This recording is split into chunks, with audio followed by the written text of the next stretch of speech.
Alors, en guise de conclusion transitoire, deux points. D'une part, on voulait faire avec vous une petite diapositive de synthèse pour voir un petit peu les points forts de cette rénovation sur deux éléments en particulier, sur ce qui change et sur ce qui ne change pas.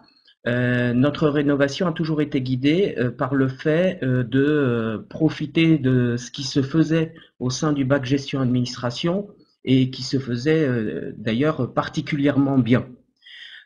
Donc en cela et sur les différents points qui ne changent pas par rapport à l'ancien diplôme, c'est un référentiel qui a été écrit et qui s'inscrit sur un cycle de 3 ans, hein, de la seconde à la terminale.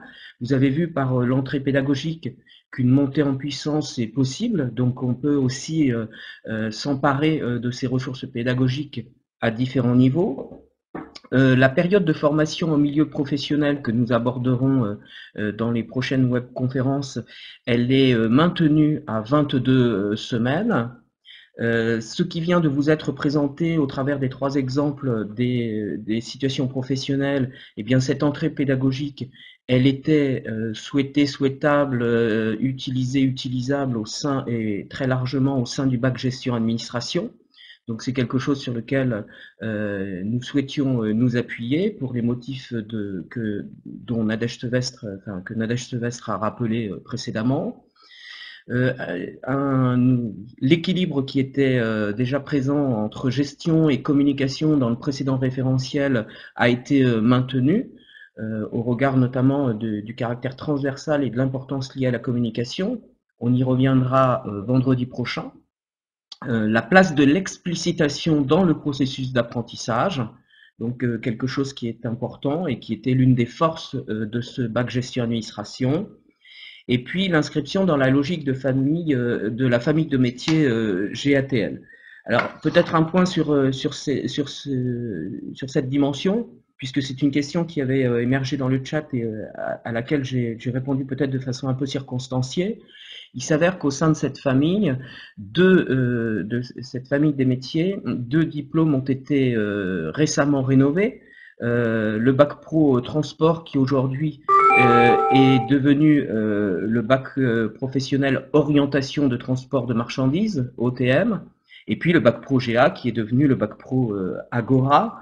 Eh bien, la rénovation de ces bacs professionnels ne remet pas en question la logique de la famille de métiers, puisque je le rappelle, cette famille de métiers, parfois de façon abusive, elle est considérée comme gestion, administration, transport, logistique. Non, c'est ces familles de métiers de la gestion administrative.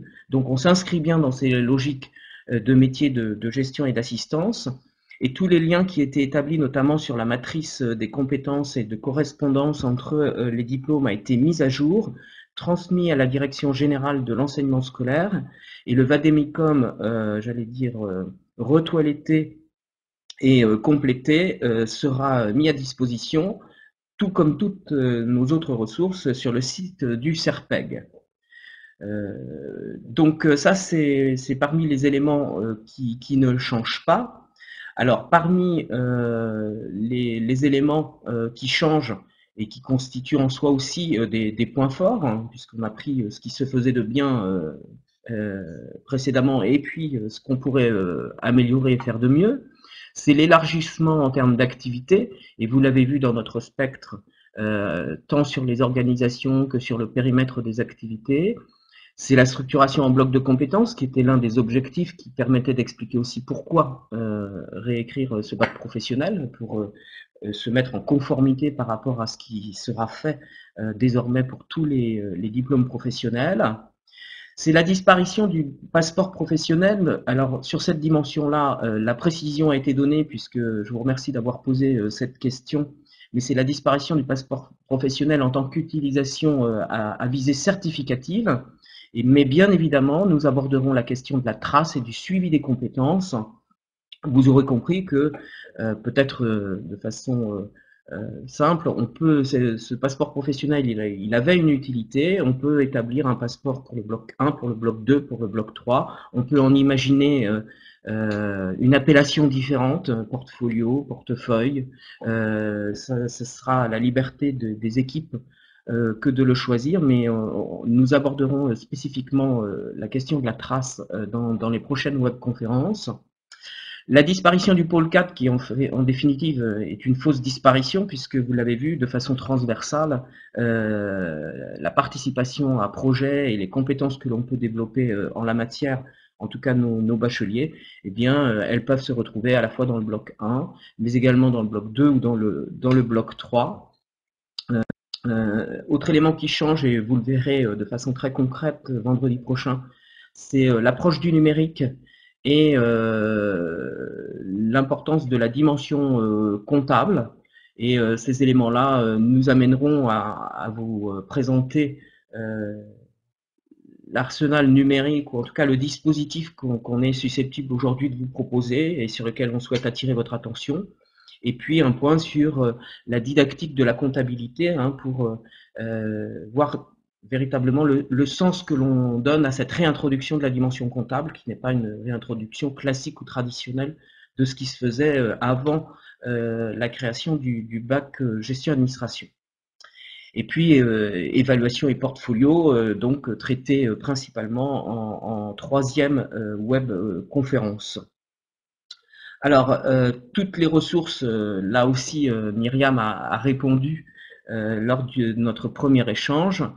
Toutes les ressources seront disponibles sur le site du CERPEG, et il vous a été présenté des scénarios. Ces derniers seront accompagnés de ressources complémentaires. Donc, tous ces éléments-là, nous vous encourageons, pardon, à vous référer à ce site.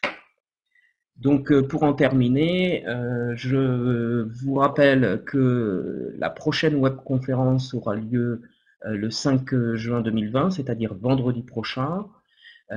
3 points seront à l'ordre du jour: l'environnement numérique du bac Pro Agora, l'environnement comptable, et à nouveau la présentation de 3 scénarios pédagogiques. Et selon le scénario présenté, vous le verrez, il pourra emprunter, ou en tout cas, il peut être mobilisé sur un ou plusieurs blocs, comme aujourd'hui.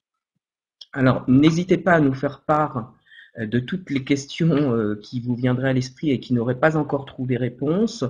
À l'issue de la deuxième webconférence vendredi prochain, nous établirons un petit sondage avant que vous puissiez nous quitter, autour de 4 ou 5 questions clés qui vous prendront juste quelques minutes, mais qui nous permettront de voir où placer le curseur pour notre troisième webconférence et surtout l'organisation de notre journée de présentiel, qui, humainement parlant, sera peut-être, en tout cas pour nous, plus agréable, hein, que de vous voir et d'échanger en face à face, puisque le distanciel ne remplace pas tout.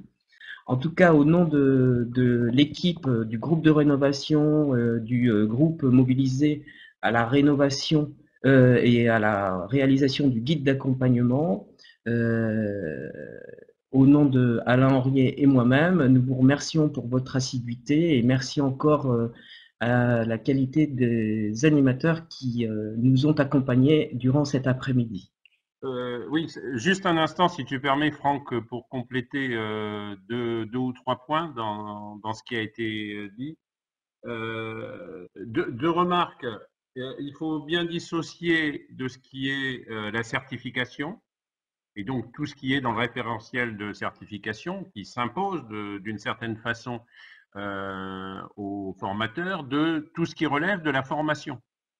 La liberté pédagogique reste très large, et les équipes, les enseignants et au-delà les équipes pédagogiques peuvent choisir les méthodes, les moyens, les outils, les démarches qui leur semblent les plus pertinentes pour aboutir à l'acquisition des compétences décrites dans le référentiel. Les trois premières présentations donnent des exemples réfléchis, construits, etc., mais évidemment qui peuvent être repris, adaptés, étalés dans le temps sur le cycle de formation en tant que de besoin. Hein. C'est le travail, le très bon travail fait par les collègues qui ont présenté. Et puis, ça va venir dans les autres scénarios pédagogiques ou démarches pédagogiques qui seront présentés dans les prochaines WebConf, sont des éléments de support ou d'indication pour les enseignants et les formateurs d'une façon générale. Mais en aucun cas, il y a de dispositif prescriptif. Deuxième remarque que c'est évoqué, Franck l'a dit, mais on peut insister là-dessus. Les avancées qu'il y a pu y avoir avec la mise en place du bac pro gestion administration et en particulier sur l'organisation spatiale des classes, l'utilisation des différents outils. Globalement, il n'y a pas de vrais outils nouveaux qui sont obligatoires, qui ne l'étaient pas dans la formation gestion-administration. Troisième remarque, peut-être la plus importante, parce que, et c'est là où il faut bien faire la distinction entre certification et formation. Il est clair, et on le reprendra au mois de septembre, que la certification, je le réaffirme, se fait par bloc. Et donc, seront évaluées dans une épreuve relative à un bloc que les compétences figurant dans ce bloc. En revanche, et d'ailleurs on l'a vu à l'occasion des présentations, vous pouvez avoir un scénario pédagogique ou une mise en œuvre pédagogique qui se réfère à un seul bloc, mais aussi, dans certains cas, qui peut se référer à plusieurs blocs. Là, il n'y a pas de difficulté à ce niveau-là. Du point de vue de la formation, vous pouvez avoir à la fois un scénario ou des situations professionnelles, pour être plus général, qui permettent d'aborder des activités et des compétences relatives à 2 ou 3 blocs dans la même situation professionnelle. Donc, il faut vraiment bien distinguer les deux. C'est bon, Franck, je te redonne la parole pour finir, à moins qu'il y ait encore des questions, mais ça, c'était le premier temps. Alors, juste avant de te redonner la parole, je voulais quand même dire que, parce que j'ai suivi de près les connexions, et que c'est quand même assez remarquable parce qu'on a tourné pendant pratiquement toute la webconf. Si on ajoute les utilisateurs et les animateurs, entre 170, 175 et on est monté à 182 personnes en ligne en même temps. Donc, et globalement, même s'il y a eu quelques coupures de son, dont on voudrait bien nous excuser, globalement, il n'y a pas eu de grosses catastrophes techniques. Et de toute façon, tous les éléments, vous allez en principe les retrouver dès la semaine prochaine sur le site du CERTEG. Donc, eh bien, écoutez, on vous dit au revoir et à la semaine prochaine. Merci à tous.